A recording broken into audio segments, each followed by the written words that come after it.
Hello friends, this is Zoya Saudari and you are watching me on YouTube channel Simplified Education. You can join our Telegram channel and Facebook page with the link given below into the description box. As you all know, we are dealing with the topic Research Aptitude. It is useful for UGC NET and SET exam paper 1 unit 2. In this video, we are going to learn positivism and post-positivistic approach. These two terms are meaning-wise different terms. Initially into the 19th century, the concept of positivism was introduced, and into the 20th century, there were few drawbacks of the positivism was highlighted, and to overcome these drawbacks, into the 21st century, there was introduction of the post-positivism. Means these terms are linked with each other, hence we are going to study it together. This topic is newly added into the UGC NET syllabus, so chances are a bit more of asking the question based on this topic. So let's see. To know the concept of positivism, we should understand the origin of the positivism, and to understand that origin, we should understand the new term that is called as epistemology. This is the sociological term. Now, what is the meaning of the epistemology? In simplified manner, I will say this is one of the synonym of the research. Means to search the knowledge or to explore the knowledge or to make the complete analysis of the particular topic. Epistemology is the study of knowledge. It deals with the origin, nature, scope and methods to acquire the knowledge. Means with the help of these different steps, that is origin, nature, scope and methods, we can have the complete knowledge of the particular topic. Now, as we have seen into the types of research, we can gain the knowledge with the help of various types of research. Here also, in the case of epistemology, there are three approaches with which we can search the knowledge. First is the theology, second metaphysics, and third is the positivism. This is our targeted area.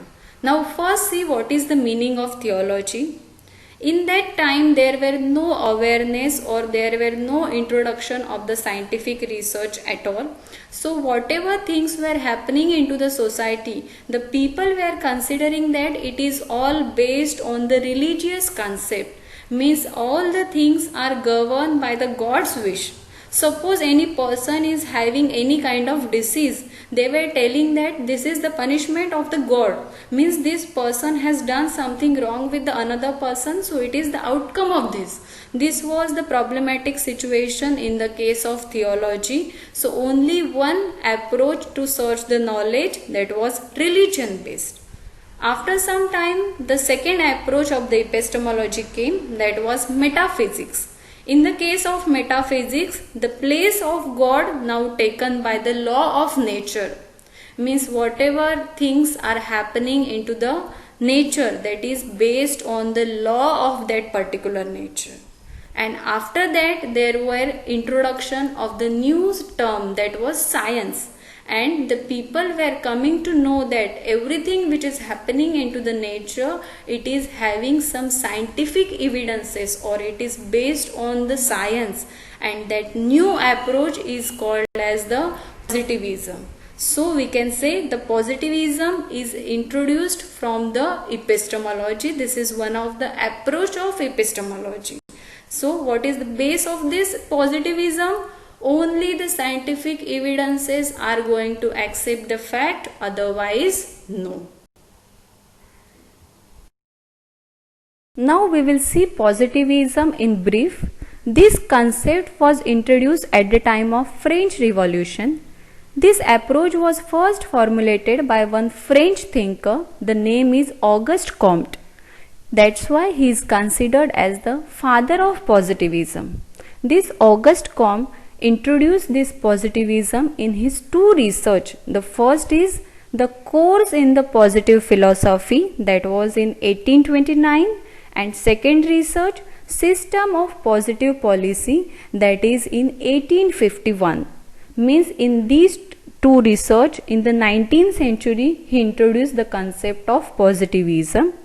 Actually, along with the Auguste Comte, there is one another French thinker called as Saint-Simon. These two French thinkers have given the contribution for the concept of positivism. This is very important from exam point of view. Both these thinkers is having the different time period. Saint-Simon has the time period between the 1760 to 1825, and Auguste Comte, he is the having time 1798 to 1857. So in short, both these thinkers have given the content, but Auguste Comte is the first thinker to introduce this concept of the positivism. Now, according to the Comte, what is the meaning of positivism? He said that it is the universe which is organized and operated by the unchangeable natural laws. He focused on that unchangeable natural laws, and how we are going to study that natural law? Only with the help of scientific method, neither with the theological manner nor with the hypostatical manner. Means we are not going to use any religious concept or the hypothetical manner. Only with the help of scientific evidences we are going to check the facts or the reality of the particular topic, that is called as the positivism. And how he told about the positivism, or how he explained the positivism? Positivism is a process of acquiring the knowledge about everything with the help of scientific methods which are based on analysis, synthesis, application and classification. Means with the help of these 4 steps we can carry out the method of scientific analysis. Means with the help of these 4 steps we can make the complete scientific research of the particular thing, and we can verify that particular thing. If the scientific research giving the evidences with the support of that particular thing, then that thing will be accepted. Otherwise, straight away it will get rejected. Means in short we can say it is the scientific view to explain the truth. Means with the help of scientific approach we can explain the truth, whether on the basis of religious concept or nor with the basis of the hypothetical manner. Now the characteristics of the positivism. First characteristic, it is objectivity. Means positivism deals with the objective nature.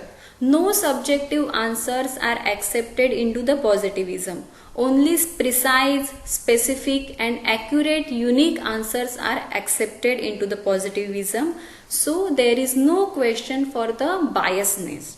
Next characteristic, it is quantitative. Means it deals with the numbers. We are going to measure something or we are going to quantify something. Next characteristics, it is experimental in nature. As we have seen that positivism deals with the scientific approach. So for the scientific approach, experiments are the essential part of that. Without experiments, we cannot deal with the scientific approach. So experiments are helping for giving the scientific evidences. Then it deals with the facts. There is no place for the assumption or there is no place for the fictions. Only it deals with the facts. Then next, comparative analysis. As we have seen into the quantitative, it deals with the numbers or we are going to measure something and the answers are even objective in nature. On the basis of that, we can make the comparative analysis, and with the help of comparative analysis, we can understand that topic into the better way. This is not possible into the case of qualitative research. Only into the case of quantitative, this is possible. Next characteristic feature is that it is far away from the religious as well as the philosophical idea. Means this is not going to deal with the dream world. It is not going to have the religious background or even the philosophical background. It is with only concrete evidences. Now, the few aspects of the science that positivism relies on that aspects. Which are the 2 aspects of the science? First is that it is deterministic, and second, it is mechanistic. Science is the deterministic. How it is deterministic? Because it explains the cause and effect relationship. So with the help of that cause and effect relationship, we can determine the particular fact in the better way. And second, it is said that science is mechanistic. As we have seen into the quantitative, the design is already fixed and we are going to carry out the experimental research. Researcher point of view is not going to make the interference into that research. Hence we can say it is the mechanical process. Science is the mechanistic, as researcher hypothesis is tested via the application of specific research method. Means specific research method is only the criteria. Perception of the researcher is not having any importance in this process. Hence it is the mechanistic and the deterministic. This was all the bright side of the positivism seen we have. Now we are going to see the few drawbacks. Why we are going to see the drawbacks? Because this positivism was not 100% correct, and based on these drawbacks there is an introduction of next concept, that is the post positivism. If this was 100% correct, then there was no need of that. Then what are the drawbacks? First, positivism relies only on the experiences as a valid source of knowledge. Means whatever are the direct experiences, what we can feel through our direct senses, that is our five senses. Either we can watch, we can hear, we can smell, or we can touch.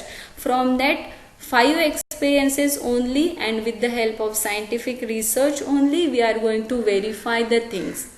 If particular knowledge is there and we cannot see that knowledge with the help of our five senses, then that knowledge will be straightaway rejected into the case of positivism. So remaining concept, many times we used to say that my sixth sense is saying that something is wrong. So this sixth sense is not having any place into the positivism. That's why this is one of the major limitation or the restriction in the case of positivism. And next is that adaptation of the positivism in all the kinds of research is having something criticizable. Means the remaining types of research are getting criticized as the only one criteria of the scientific research was accepted into the case of positivism. And to overcome these drawbacks of the positivism, we introduce new concept. Post-positivism and post-positivistic approach, these are two one and the same. Don't get confused between these. How we can describe now post-positivism? In simple words, we can say post-positivism allows our sixth sense also. In the positivism, only five senses we were talking about, and here we include our sixth sense also. Or in the terms of types of research, we can say that positivism was dealing with only quantitative research, and in post-positivism we include qualitative as well as quantitative research. Now the focus of research shifted from reality to the critical reality. Means here we include that qualitative approach, our sixth sense, or the general logic along with the scientific logic. Now the emphasis was turned from the absolute certainty to the probability. Means here we appreciate the possibilities also. Whatever are the things which are not having the direct scientific evidences, that things can be also studied, or it is also having some kind of existence on the basis of qualitative approach. This concept is introduced into the post-positivism. Post-positivism argues that by combining the empirical comments with the logical reasoning, means empirical research we focus on the quantitative, along with that whenever we are going to join logical reasoning or the qualitative approach, a proper estimate can be made about an event. Means a better judgment we can make out from this combination of both approach, scientific as well as the logical approach of the human being.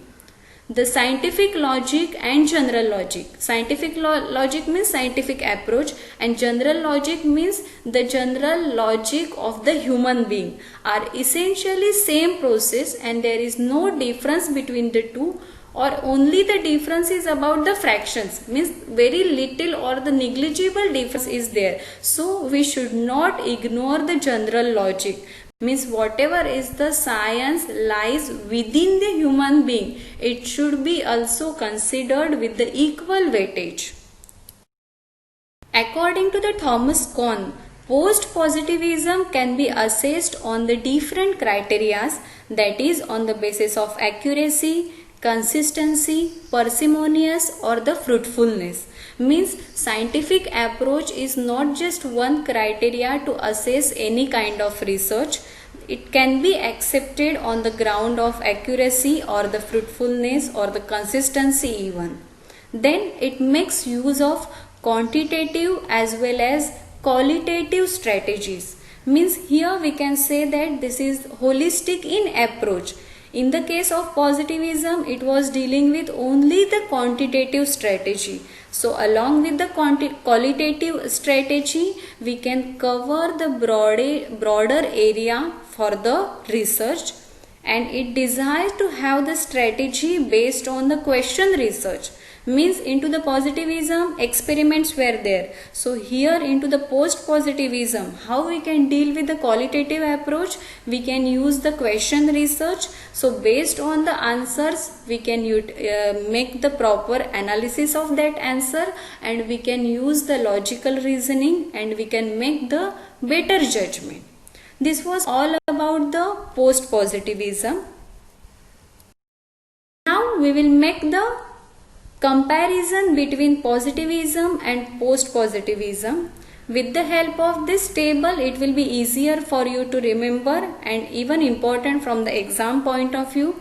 Positivism, it deals with only the quantitative approach, and post-positivism along with the quantitative, it includes the qualitative approach also.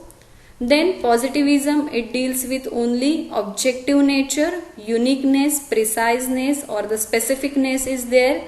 Multiple answers are not at all accepted. And here in the post-positivism, it deals with the subjective, means the researcher point of view or the general logic of researcher is also having the same importance. Now the positivism, it is having only one criteria, that is scientific approach to test any kind of research, and here it is having the humanistic approach, means science logic plus general logic, we can make out the better judgment. And here in the positivism, it is totally experimentalist, means we can have the scientific approach with the help of only experiments. And here this is interpretivist. Interpretivist means along with the combination of scientific approach, we can have the combination of general logic, and better interpretation can be done in the case of post-positivism. And here this is realistic, means only it deals with the facts or the direct senses, or only it deals with the reality. And here we include the absolute certainty plus probability even, hence we can say critical realism. So this is the comparison between the positivism and the post-positivism. Thanks for watching this video. I have tried my level best to explain the positivism and post-positivism. If you have any question, you can make the comments into the comment box. Thank you.